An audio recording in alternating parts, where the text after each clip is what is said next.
Welcome to Kenton's videos. Enjoy the video. You begin by isolating the SSD and creating a safe image. This preserves evidence and prevents further writes.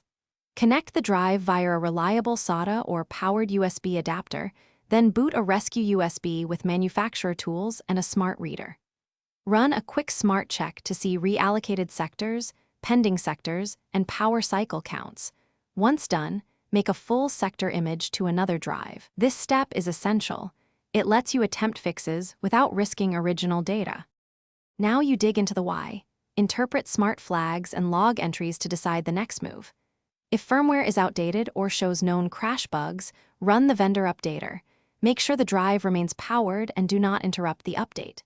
For logical issues, run file system checks and data recovery tools against the image copy, not the original.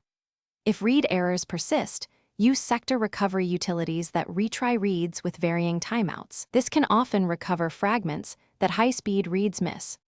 Finish by restoring data only after confirming integrity. Copy files from the image to a fresh SSD and verify checksums. If the manufacturer fix worked, perform a secure erase, reformat, and monitor SMART for 24-72 hours to confirm stability. Make sure to update backups and enable trim and proper alignment. If the drive remains unstable or shows hardware errors, stop further attempts and send the cloned image and smart logs to a professional recovery service. This prevents accidental data loss and increases success chances. Thanks for watching. Consider subscribing if we helped you.